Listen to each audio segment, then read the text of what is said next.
संभाजीनगरमध्ये लोखंडी प्लेट घेऊन जाणाऱ्या वाहनाला अपघात झाला आणि अपघातामध्ये 4 मजुरांचा मृत्यू झाल्याची माहिती आहे। गाडीमध्ये बसलेल्या 4 मजुरांचा अंगावर प्लेट पडून दुर्दैवी मृत्यू झालाय। संभाजीनगर मालेगाव महामार्गावर शिंदी नाला फाट्याजवळ ही दुर्घटना घडली आहे आणि या घटनेमुळे वाहन चालकाने मात्र घटनास्थळावरून धूम ठोकलेली आहे। वाहनाला पोलिसांच्या ताब्यात देण्यात आलेला आहे। मध्यरात्रीच्या सुमारास ही घटना घडल्याची माहिती आहे आणि ही या प्रकरणी शिऊर पोलीस ठाण्यामध्ये गुन्हा नोंद करण्याची प्रक्रिया सध्या सुरू आहे। बातमी पाहतो छत्रपती संभाजीनगरमधून। अधिकची माहितीवर आमचे प्रतिनिधी नितीन आपल्या सोबत आहेत। नितीन, आपण पाहतोय 4 मजुरांचा मृत्यू झालेला आहे, मात्र वाहन चालक जो आहे त्याने धूम ठोकलेली आहे।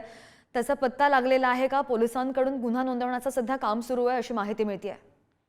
श्रद्धा, अगदी खरं आहे। छत्रपती संभाजीनगर मालेगाव महामार्गावर शिंदी नाला फाट्याजवळ रात्री 12:30 वाजेच्या दरम्यान ही खरी घटना घडली आहे।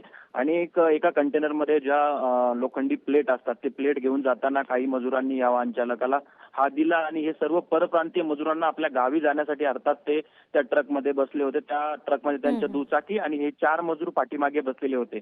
मात्र वाहन चालकाकडून या सगळ्या एका ठिकाणी गचक्यामध्ये हे सगळे आढळल्यानंतर अखेर त्या प्लेट त्यांच्या अंगावर पडल्या आणि या सगळ्या दुर्दैवी घटनेत 4 मजुरांचा दुर्दैवी मृत्यू झाला। यानंतर मात्र चालकाने या घटनास्थळावरून धूम ठोकली। रात्री घटनास्थळी पोलीस दाखल झाले आणि या घटनास्थळी एक जो मजूर होता, जो पुढे बसलेला होता, त्यांनी आता त्याच्या फिर्यादीवरतून आता शिऊर पोलीस ठाण्यात गुन्हा नोंद करण्याची प्रक्रिया सुरू आहे। अतिशय धक्कादायक आणि ही दुर्दैवी घटनेमध्ये 4 जणांचा मृत्यू झाला आहे। श्रद्धा, निश्चित। नितीन, धन्यवाद दिलेल्या माहितीसाठी। बातमी पाहतो संभाजीनगरमधून।